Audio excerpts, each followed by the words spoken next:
បើសិនជាអូននៅជាមួយបងតើមានអ្នកណាទៀតដែលព្រមនៅជាមួយបងនោះអ្នកផ្សេងទៀតបងមិនត្រូវការគេទេបងចង់រៀបការជាមួយអូនតែម្នាក់គត់បងខ្ញុំសង្ស័យលេខនេះយូរហើយព្រោះតែមិនបានសេវដាក់ឈ្មោះអ្វីទាំងអស់នាងគឺជាអ្នកណាទៅខ្ញុំអាចសួរបានទេក្រែងនេះជាទូរស័ព្ទសង្សារខ្ញុំមែនទេគាត់ក៏ជាសង្សារខ្ញុំដែរបានចឹងបានន័យថាយើងមានសង្សារតែមួយមែនទេខ្ញុំត្រូវគេបើកពេលនេះខ្ញុំឈឺចិត្តណាស់ហើយចុះពេលនេះយ៉ាងម៉េចទៅហើយរៀងចាលជាមួយស្នេហាហើយមែនទេនៅមិននៅឲ្យគេបោកបានពិតជាគួរឲ្យអាណិតដល់ហើយរៀងគេធ្វើពុតនោះអីសំឡេងស្រែកយ៉ាងខ្លាំងចេញពីក្នុងផ្ទះមកខណៈដែលនារីម្នាក់បានធ្លាក់ពីលើកាំជណ្ដើរមកដល់ខាងក្រោមតែម្ដង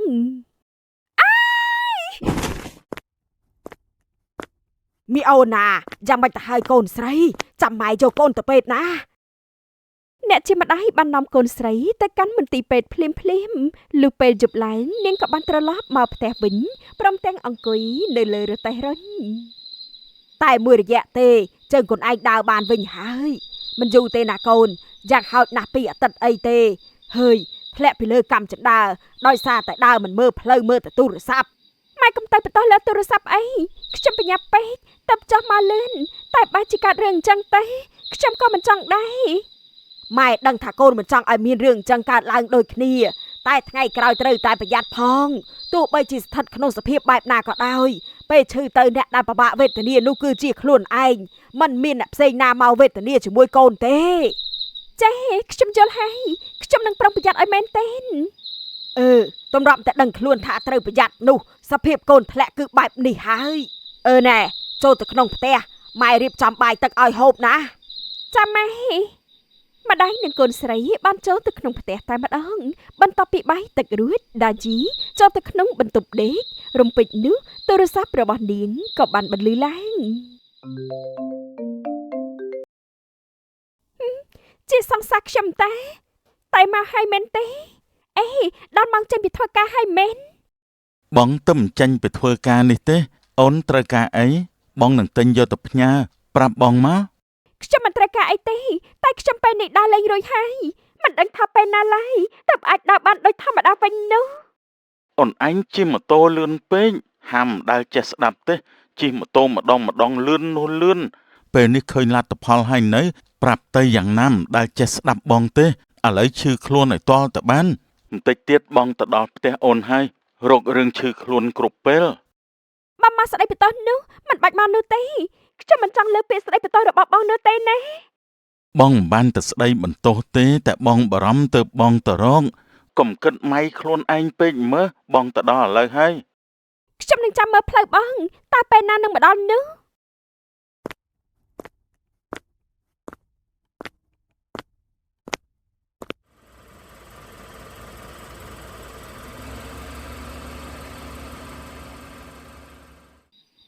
ក្មួយស៊ឺតើចូលមកខាងក្នុងមកក្មួយមីអូនប្រាប់ហើយមែនទេថាគេកើតអីនោះបាទមីងខ្ញុំទៅមិនដឹងដែរហ្នឹងហើយកូនមីងបង្ហោះម៉ូតូទៀតហើយមែនទេកូនមីងមិនបានបង្ហោះម៉ូតូទេតែកូនមីងដើរស្លាក់ស្លើតមិនមើលអីតតែសោះធ្លាក់ពីលើកាំចដាតាំងពីកាំដំបងឥឡូវជីរតេះរុញហើយខ្ញុំទៅមើលនាងសិនទៅចោះណាក្មួយមិនហើយនារីជើងល្អធ្វើអីមួយតាមសម្រួលមិនបានទេមិនក៏ចូលចិត្តបខំអញ្ចឹងអូនឯងឃើញអត់ថាអ្នកដែលវេទនាខ្លួនមិនមែនបងទេមនុស្សស្រីដូចជាអូននេះពិតជាក្បាលរឹងណាស់ធ្វើអីក៏ដោយបញ្ញាប់លហន់ខ្លាចតែគេទៅដើមធ្វើបងមកក្នុងរបៀបនេះមិនបាច់មកល្អជាងព្រោះខ្ញុំក៏មិនត្រូវការដែរមនុស្សកំពុងតែឈឺតែបងមកចន់ថែមខ្ញុំគ្មានអារម្មណ៍ថានឹងចង់ជាទេណាបងសុំទោសព្រោះតែអូនធ្វើឲ្យបងបារម្ភបងចង់ខឹងណាស់តែបងមិនដឹងធ្វើយ៉ាងម៉េចសង្សារបងធ្វើឲ្យបងឈឺខួរព្រោះតែភាពមិនចេះប្រុងប្រយ័ត្នរាល់ថ្ងៃនេះបងមិនបារម្ភរឿងសង្សារក្បត់ទេតែបងបារម្ភសង្សារបងដែលសស្លាក់សស្លាតបដាលឲ្យខ្លួនឯងមានរបួសរាល់ថ្ងៃបងទៅផ្ទះវិញទៅមកឌីលខ្ញុំពេញមាត់ធ្វើឲ្យខ្ញុំនឹងពេញចិត្តនឹងស្ដាប់អញ្ចឹងចេញពីក្នុងបន្ទប់ខ្ញុំភ្លាមទៅចេញឲ្យបាត់ទៅបងសុំទោសបងមាត់ច្រើនពេកបងឈប់និយាយហើយអញ្ចឹងអូនសម្រាប់យកកម្លាំងចុះណា ក្នុងនាមបងជាសង្សារដែលចាស់ជាងអូនបងគ្រាន់តែទូនមានប៉ុណ្ណោះតែបើអូនប្រកាន់អូនខឹងជាមួយបងអូនអាចធាក់បងបាននិយាយដូចខ្ញុំទៀតដឹងនឹងឃើញហើយមែនទេថាចឹងខ្ញុំពេលនេះដល់មិនបានតើតែចេញពីពេទ្យដូចចឹងសំតើអត់នៅជាមួយទេបើសិនជាអូននៅជាមួយបងតើមាននរណាទៀតដែលព្រមនៅជាមួយបងនោះអ្នកផ្សេងទៀតបងមិនត្រូវការគេទេបងចង់រៀបការជាមួយអូនតែម្នាក់គត់បងមិនអាចព្រោះតែរឿងបន្តិចបន្តួចហើយដើរចេញពីអូននោះទេទោះបីជាអូនខឹងជាមួយបងដេញបងយ៉ាងណាក៏ដោយបើចង់នៅនឹងទៀតកុំនិយាយច្រើនពេកបានបងមិននិយាយអីទៀតទេបងសន្យាណាបងគេងនៅផ្ទះអូនដែរដើម្បីជួយអូនពេលអូនត្រូវការទៅបន្ទប់ទឹកបងអាចជួយអូនបានចង់ធ្វើអីក៏ធ្វើទៅខ្ញុំមិនខ្វល់ទេបានបងដាច់ខាតគឺមិនចាញ់តែម្ដងនាថ្ងៃបន្ទាប់ដាជីបាត់បង្វិលកង់រទេះចេញពីក្នុងផ្ទះក្មេងៗក្នុងភូមិជីកង់ដឹកគ្នាទៅរៀនឆ្លងកាត់ផ្ទះនាងក៏បានស្រែកសួរឡើងចៃជីកើតអីអង្គុយលើនឹងអញ្ចឹងចៃឈឺជើងដល់អត់កើតទេតែរៀនហើយមែនទេបតខ្ញុំទៅសាលាហើយលាសិនហើយណាចៃ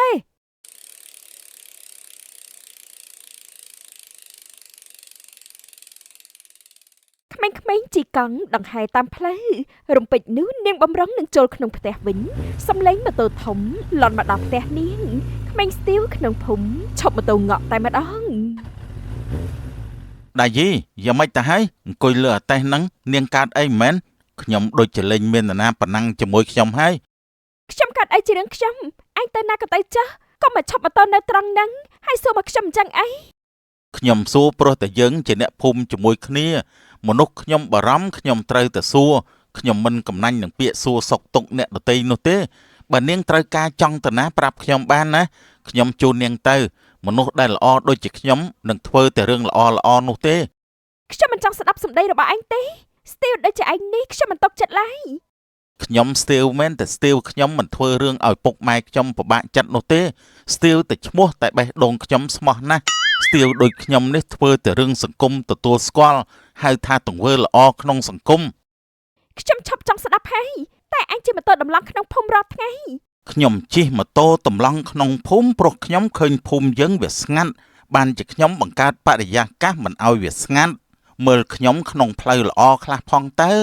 កុំចេះតែម៉ៃតែខ្ញុំមកស្ទាវធ្វើឲ្យឪពុកម្ដាយពិបាកចិត្តពេកពុកម៉ែខ្ញុំដឹងតែកូនគាត់ស្ទាវធ្វើតែរឿងដែលមិនប៉ះពាល់ដល់សង្គមទើបគាត់មិនដែលថាអីនោះអញទៅផ្ទះអញវិញចុះ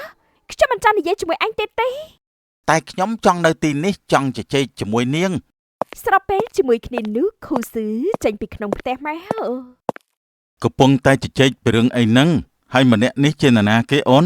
គេជាអ្នកក្នុងភូមិជាមួយខ្ញុំបងរៀបចំទៅធ្វើការឲ្យមែនទេបងរៀបចំទៅហើយតែឯងកុំអាសាមកនិយាយជាមួយសង្សារខ្ញុំពេកណាហេតុអីខ្ញុំនិយាយមិនបានខ្ញុំជាអ្នកនៅក្នុងភូមិជាមួយគ្នាខ្ញុំចង់និយាយជាមួយអ្នកណាក៏បានដែរស្រេចតែក្បាលវ៉ាល់របស់ខ្ញុំនឹងហើយស្រេចតែក្បាលវ៉ាល់របស់ឯងមែនតែឯងកំពុងតែនិយាយជាមួយនឹងសង្សារយើង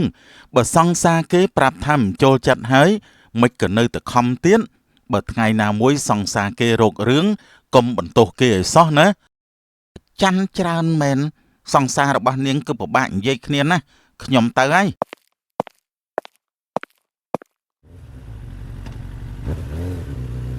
មិនក៏អូននិយាយជាមួយគេដឹងថាបងនៅក្នុងផ្ទះដែរនៅតែមិនខ្លាចបងទៀតប្រឹងនិយាយជាមួយគេណាដោយមិនគិតពីបងមិនយល់ពីអារម្មណ៍បងទេថាបងវាមិនចូលចិត្តបែបហ្នឹងណាអូនដឹងហើយថាបងប្រកែប្រច័ណ្ឌឬក៏គ្រាន់តែចង់ឲ្យបងប្រច័ណ្ឌបានជាអូនធ្វើអញ្ចឹងដាក់បងខ្ញុំមិនមានន័យបែបនោះទេបងគិតច្រើនតែឯងហើយណែគេជាអ្នកភូមិជាមួយខ្ញុំគ្រាន់តែនិយាយគ្នាប៉ុណ្ណឹងសោះតែមានបញ្ហាអីទេតែវាមានអីខុសទេបើបងប្រកាន់តែពីរឿងអញ្ចឹងពេលបងទៅធ្វើការនោះបងមិនត្រូវនិយាយជាមួយមនុស្សស្រីនោះទេហាមដាច់ខាត់និយាយរកគេធ្វើបានឬអត់មួយជារឿងការងារមួយទៀតជារឿងអ្នកផ្សេងមកញ៉េះញងជាមួយសង្សារបងត្រូវតែប្រច័ណ្ឌអញ្ចឹងហើយតែរឿងការងារឲ្យដឹងតែការងារណាអូនបងទៅធ្វើការចាស់មិនបាច់ហាមខ្ញុំទេមនុស្សបើប្រឹងនឹងក្បត់ហើយនោះទោះស្ថិតក្នុងកលៈទេសៈណែក៏អាចក្បត់បានដែរក៏មកចាប់ថាខ្ញុំពេលខ្ញុំកំពុងតែតាក់ទងជាមួយបងណែក្នុងកំឡុងពេលដែលយើងតាក់ទងគ្នាខ្ញុំមិនក្បត់ចិត្តបងទេ លុះត្រាតែខ្ញុំមិនតាក់ទងជាមួយអ្នកណាបងកាត់តែពីខ្លួនបងទៅសង្ស័យលាក់បំពន់អ្នកផ្សេងនៅក្រៅខ្នងនោះផងតែមកធ្វើជាចោតប្រកាន់ខ្ញុំ បងមិនមានអ្នកណាលាក់បាំងពីក្រោយខ្នងអូនទេបងទៅធ្វើការសិនហើយពេលចេញពីធ្វើការបងនឹងមករកអូន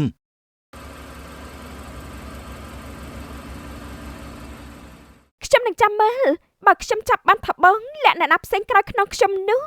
យើងមិនអាចបន្តជាមួយគ្នាទៀតឡើយនៅក្នុងផ្ទះដែលមានឪពុកនិងកូនប្រុសកំពុងតែចរចាគ្នា ប៉ាហ៊ានភ្នាល់ជាមួយឯងថាឯងនឹងត្រូវសង្សារឯងចាប់បានជាមិនខានទេប៉ាកំភៃអីសង្សារខ្ញុំចាប់មិនបានទេខ្ញុំបារម្ភហួងហែងនាងដល់ថ្នាក់នេះនាងច្បាស់ជាមើលមិនដឹងទេថាខ្ញុំកំពុងតែធ្វើអីខ្លះនៅពីក្រោយនាងនាងជាមនុស្សទៀងត្រង់ណាស់ងាយនឹងជឿអ្នកដទៃទៀតនេះជាហេតុដែលធ្វើឲ្យនាងងាយនឹងជឿលើខ្ញុំគ្រប់ពាក្យសម្ដីទាំងអស់បើអញ្ចឹងឯងភ្នាល់ជាមួយយើងមកបើសង្សារឯងចាប់បានឯងត្រូវតែបាញ់លុយឲ្យប៉ាបាទប៉ានាងគ្មានថ្ងៃចាប់បានទេព្រោះពេលនេះនាងកំពុងតែឈឺទៀតនាងគ្មានពេលឯណាមកចាប់កំហុសខ្ញុំទេតែបើថ្ងៃណាមួយនាងចាប់បានតែខ្ញុំមានអ្នកផ្សេងក្រៅពីនាងខ្ញុំនឹងតាមលួងលោមវល់នាង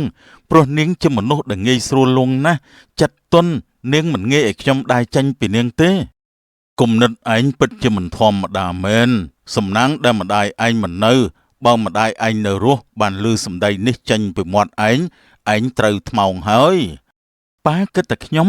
នឹងបានធ្វើជាមនុស្សសាវ៉ាមែនទេបើសិនជាម៉ាក់នៅរស់គឺមិនអាចទេតែនៅជាមួយប៉ាខ្ញុំមើលឃើញប៉ារាល់ថ្ងៃខ្ញុំធ្វើតាមប៉ាហើយកុំនិយាយអញ្ចឹងយើងមិនមានសង្សារឲ្យលួចលាក់មានសង្សារផ្សេងទៀតនោះទេបាទខ្ញុំមើលតាមប៉ាកាលពីមុនតាចង់ធ្វើដោយខ្លួនឯងសោះបែរជាទម្លាក់កំហុសមកឲ្យឪវាវិញយីអាកូនជើងល្អនេះនាពេលរសៀលដាយីអង្គុយលើរទេះរុញមើលក្មេងៗដែលកំពុងតែប្រឡែងគ្នាម្ដាយរបស់នាងក៏បានមកក្បែរកូនឯងឃ្លានបាយឬអត់នឹងកូនខ្ញុំមិនតាន់ឃ្លានទេម៉ែតើទៅហូបអីរួចទេម៉ែហូបម្នាក់ឯងចុះណែម៉ែមកសួរក្រែងលោកូនឃ្លានណែម៉ែទៅវិញហើយអញ្ចឹងម្ដាយបានដើរចេញទៅបាត់ទៅមិត្តភ័ក្តិរបស់ដាជីក៏បានមកដល់ល្មមណែឯងមិនហើយនឹងបានធូរខ្លះដែរទេសភាពដូចឃើញអញ្ចឹងខ្ញុំមិនកាត់អីធ្ងន់ធ្ងរទេគ្រាន់តែជើងវាហើមដើមមិនតាន់កាត់ជាកំហុសរបស់ឯងដូចគ្នាដែលតែស្លាប់បែបនេះថ្ងៃក្រោយឲ្យចេះប្រយ័ត្នផងកុំដើរអត់មើលស្អីសោះអីកុំធ្វើខ្លួនដូចជាម្ដាយយើងអីម្ដាយយើងស្ដីបន្ទោសយើងតែម្នាក់គ្រប់គ្រាន់ហើយយើងមិនចង់មកលឺមិត្តភក្តិស្ដីបន្ទោសម្នាក់ទៀតទេsorry ម៉ាត់យើងនិយាយព្រោះតែបារម្ភចឹងដឹងចឹងអរគុណឯងណាស់ដែលមកសួរសុខទុក្ខយើងសំឡេងម៉ូតូលន់ត្រហឹងក្មេងៗនាំគ្នាស្រែកហូព្រមទាំងរត់ទៅរកម៉ូតូដែលទៅមកដល់ល្មម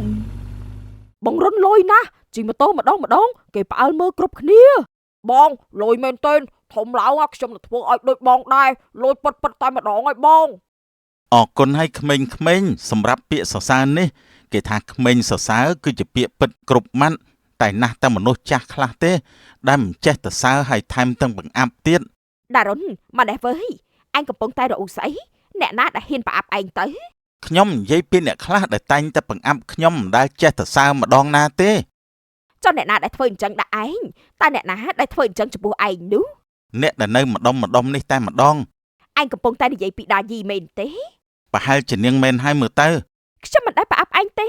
ឯងនិយាយបែបនេះគឺហាក់បីដូចជាចាត់ខ្ញុំពេកហើយតែនាងក៏មិនដែលសរសើរខ្ញុំដែរបានន័យថាបង្អាប់សុតសានខ្ញុំមិនសរសើរបែរជាថាខ្ញុំប្រអាប់មិនសរសើរគឺមិនសរសើរហើយចាំបាច់អីថាប្រអាប់នោះអត់មិនបានដោះស្បែកជើងគប់ឥឡូវហើយសុំទោសផងអញ្ចឹងខ្ញុំគ្រាន់តែចង់និយាយលេងតាកុំប្រញាប់តែខឹងជាមួយខ្ញុំពេកមើលកុំប្រកែកចង់ឈ្នះចាញ់អីដារុនឥឡូវកាន់តែសង្ហាហើយណោះបាទអរគុណហើយដែលសរសើរខ្ញុំសង្ឃឹមថាអ្នកខ្លះអាចនឹងសរសើរខ្ញុំបែបនេះដែរទៅចុះចង់លឺដាយីសរសើរគឺប្រហែលតិចហើយគេមានសង្សារហើយណាគេសរសើរតែសង្សាររបស់គេតែប៉ុណ្ណោះមិនងាយនឹងសរសើរអ្នកណាទៀតឡើយគ្រាន់តែមានសង្សារសោះដូចជាមិនមែនជារឿងអីពិបាកនោះទេគ្រាន់តែហាមាត់សរសើរខ្ញុំតើវាមិនជ្រុះមាសមកទេ មានអ្នកផ្សេងសរសើរច្រើនហើយមិនចាំបាច់ខ្ញុំទៅសរសើរម្នាក់ទៀតនោះទេ តែខ្ញុំចង់ឮពាក្យសរសើរចេញពីមាត់នាងសរសើរបន្តិចមកដើម្បីឲ្យខ្ញុំបានសប្បាយចិត្តផងណា ណែអត់ចឹង សង្សារដែលខ្ញុំប្រាថ្នាមិនទៅសើអ្នកណាក្រៅពីសង្សារខ្លួនឯងទេខ្ញុំមានសំណាងនឹងបានសង្សារបែបនេះដែរទេណោះបើមានមែនសូមឲ្យសញ្ញាឲ្យខ្ញុំបានដឹងផង ឯងឈប់ស្មើស្មៃទៅកុំគិតថាយើងមិនដឹងឯងមានចិត្តលើដាយី ខ្ញុំទៅផ្ទះហើយនិយាយស្អីនៅចំពោះគេបែបនេះ អើយរត់ទៅបាត់ហើយយើងថាដារុនច្បាស់ជាដូចអីដែលយើងបាននិយាយមិនខាននោះទេ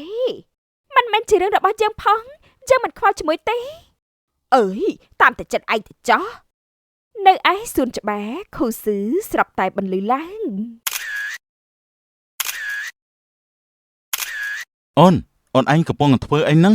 ថតរូបបងយកធ្វើអី ខ្ញុំអេដ story របស់ខ្ញុំតើបងសួរធ្វើដូចជាខឹងអញ្ចឹង បងមិនចង់ឲ្យអ្នកផ្សេងបានឃើញបងទេ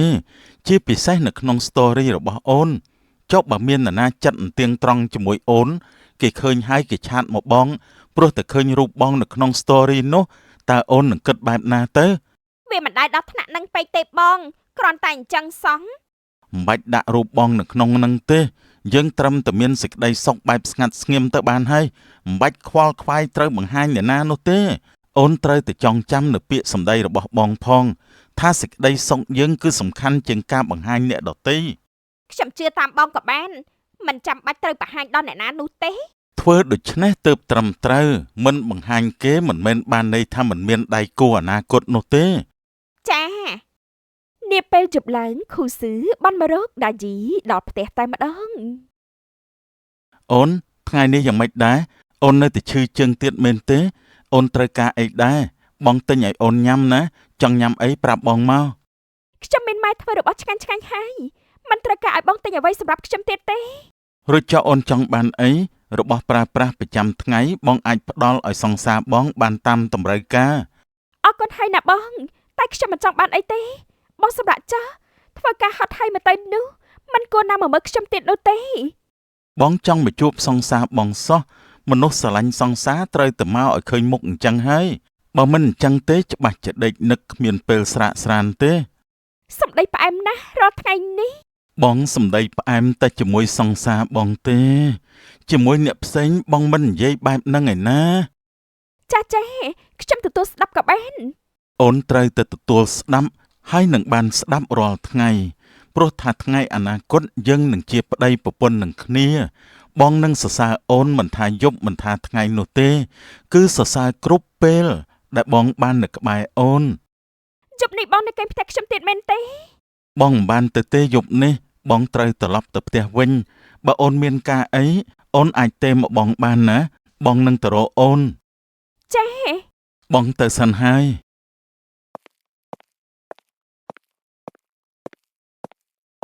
គាត់ទៅបាត់ហើយ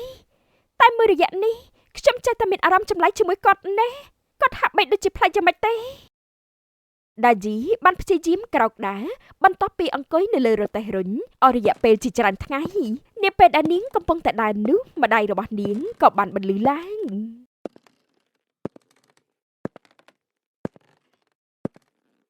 មីអូណាចង់ហូបអីថ្ងៃនេះម៉ែធ្វើឲ្យកូនហូបណាខ្ញុំហូបអីក៏បានដែរម៉ែស្រេចតែម៉ែជាអ្នកធ្វើនោះទេខ្ញុំហូបទាំងអស់តែម្ដងណាដើរមួយទៅកូនកុំប្រឹងពេកណាប្រយ័ត្នពីលើសដើមចាំម៉ែ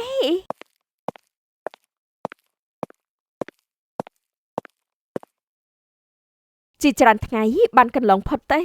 នាពេលដែលដាយីកំពុងតែរងចាំសង្សារនៅលើគ្រែទូរស័ព្ទរបស់នាងក៏ស្រាប់តែរឡើងអាឡូខ្ញុំចាំបងយូរហើយណាពេលណាទៅមកទទួលខ្ញុំនោះគាត់ដេកលក់បាត់ហើយគាត់នៅផ្ទះខ្ញុំខ្ញុំសង្ស័យលេខនេះយូរហើយព្រោះតែមិនបានសេវដាក់ឈ្មោះអ្វីទាំងអស់នាងគឺជាអ្នកណាទៅខ្ញុំអាចសួរបានទេក្រែងនេះជាទូរស័ព្ទសង្សារខ្ញុំមែនទេគាត់ក៏ជាសង្សារខ្ញុំដែរបានចឹងបានន័យថាយើងមានសង្សារតែមួយមែនទេតែមិនអីទេពេលគាត់ភ្ញាក់ណាប្រាប់គាត់ផងថាខ្ញុំបាច់គ្នាជាមួយគាត់ហើយណាខ្ញុំមិនចង់មានសង្សារបែបនេះទេលីហើយប្រាប់ប្រុសព្រានម្នាក់នោះផងហើយនាងក៏គួរតែដើរចេញដូចគ្នាកុំនៅជាមួយមនុស្សប្រភេទនេះអីនៅបន្តទៀតមានតែតម្នេញនោះទេ ប៉ុណ្ណឹងបានហើយបន្ទាប់ពីនិយាយទូរស័ព្ទរួចដាយីបានចេញពីក្នុងផ្ទះមកខាងក្រៅដោយជើងរបស់នាងអាចដើរបានដូចដើមវិញខ្ញុំមិនកូនណាចាញ់បើកមនុស្សសម្ដីផ្អែមដូចគេនោះទេបោកទាំងរស់តែម្ដង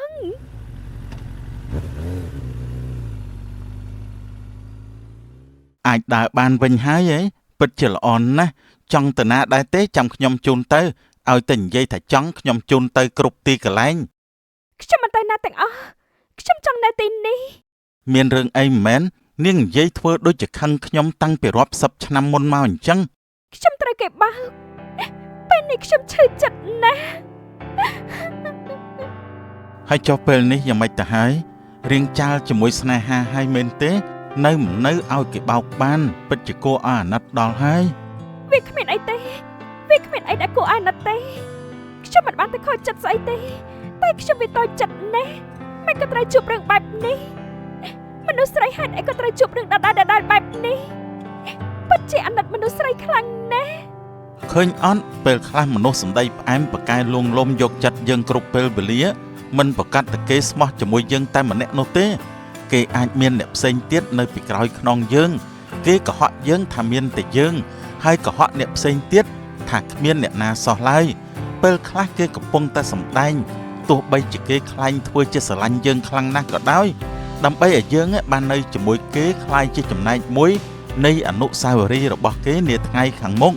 មនុស្សខ្លះសម្ដែងធ្វើជាស្រឡាញ់តែតាមពិតព្រោះតែយើងជាមនុស្សល្អចេះយកចិត្តទុកដាក់ចំពោះគេតែប៉ុណ្ណោះគេគ្រាន់តែមកក្បែរធ្វើឲ្យយើងចំណាយពេលវេលាចំពោះគេខាត់ពេលវេលាជាមួយគេតែប៉ុណ្ណោះដូច្នេះគួរតែកាត់ផ្ដាច់ជាមួយគេឲ្យបានឆាប់កាន់តែល្អចំណាយពេលខុសម្ដងហើយកុំឲ្យបន្តខុសម្ដងទៀតអីខ្ញុំដឹងហើយមិនបាច់និយាយស្អីច្រើនទៀតទេខាងមួម៉ៅទាំងឯងទៀតណាខ្ញុំមិនបានធ្វើអីផងមិនក៏ត្រូវមួម៉ៅជាមួយខ្ញុំដែរខឹងតែអ្នកដែលធ្វើបាបនាងបានហើយមិនគួរមកខឹងមួម៉ៅដល់ខ្ញុំម្នាក់ទៀតនោះទេវាមិនសមព្រោះតែខ្ញុំមិនបានធ្វើអីទៅលើនាងឯណាកុំចេះតែរៀលដាលខុសរបៀបអីខ្ញុំទៅផ្ទះវិញហើយសំមុខឲ្យដែលគេបោកនោះមកខ្លាំងរត់រស្អីខូស៊ឺបានឆ្លោះប្រកែកជាមួយសង្សារគេពីរឿងដែលទេទៅកាន់ដាយីមិនបានជាអូនទេទៅនាងអូនធ្វើអញ្ចឹងក៏អូនមិនទុកចិត្តលើបងទេខ្ញុំមិនទុកចិត្តប៉ាត់មែនខ្ញុំសង្ស័យហើយពេលនេះការសង្ស័យរបស់ខ្ញុំវាបានคล้ายទៅជាការប៉ាត់ហើយបងមានអ្នកផ្សេងលាក់បាំងខ្ញុំហើយមានខ្ញុំលាក់បាំងជាមួយគេមនុស្សដូចជាលោកគឺមិនស័ក្តិសមជាមួយអ្នកណាទាំងអស់ខ្ញុំមិនទ្រាំទៀតទេយើងគួរតែចែកផ្លូវគ្នាត្រឹមនេះចុះលីហើយប្រុសក្បត់សូមឲ្យឯងជប់តែរឿងខកបំណងនៅក្នុងជីវិតដែលធ្វើរឿងបែបនេះមកលើមនុស្សស្រី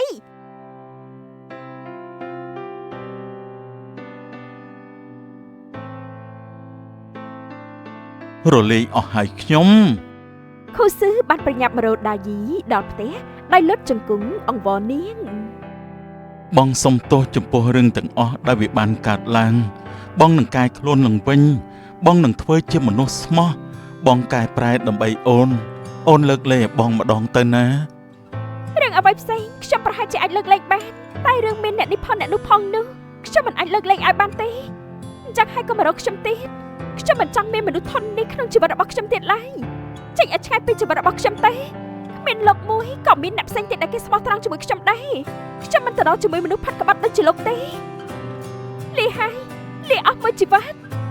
ហេតុអីក៏អូនមិនអាចលើកលែងឲ្យបងសុំទោសបងខុសហើយផ្ដល់ឱកាសឲ្យបងម្ដងមិនបានទេអីបងសុំទោសពួកយើងត្រូវគ្នាវិញទៅណាបងសន្យាថានឹងមានតែអូនម្នាក់ប៉ុណ្ណោះបងសន្យាថាបងនឹងកែប្រែចេញឲ្យផុតទៅបើថាចង់មានតែខ្ញុំមួយដដែលនោះខំមានអ្នកផ្សេងធ្វើអីបែបនោះចេញឲ្យលឿនទៅមុននឹងខ្ញុំប្រឡែងខ្មុំឲ្យទៅខាងមកអស់នោះ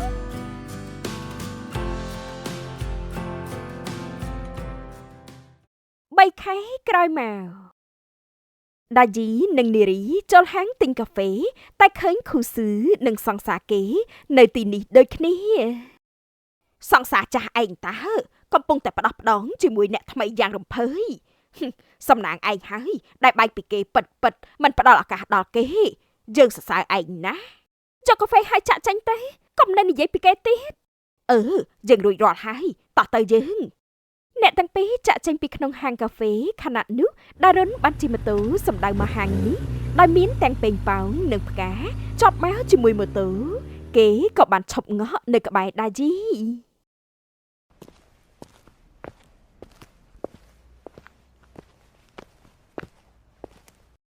អាយ៉ា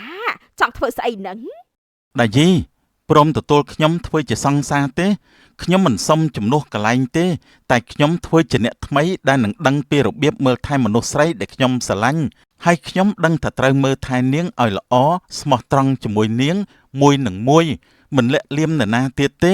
គឺមានតែម្នាក់ប៉ុណ្ណោះនៅក្នុងជីវិតរបស់ខ្ញុំអាចឲ្យនាងរស់នៅជាមួយជីវិតពិតមិនមែនត្រឹមតែសម្ដីផ្អែមល្ហែមទេគឺខ្ញុំធ្វើជាមនុស្សចុងក្រោយរបស់នាងទទួលយកខ្ញុំដែរទេបានខ្ញុំទទួលយកឯងធ្វើជាសង្សារអូនជាសង្សារបងហើយជាមនុស្សចុងក្រោយរបស់គ្នាជារៀងរហូតតទៅជាមនុស្សចុងក្រោយរបស់គ្នាណែដាយីទទួលយកផ្ការួចក៏បានឡើងម៉ូតូជិះចាក់ចេញទៅជាមួយនឹងដារុនដោយភ្លេចមិត្តភ័ក្តិដែលមកជាមួយគ្នា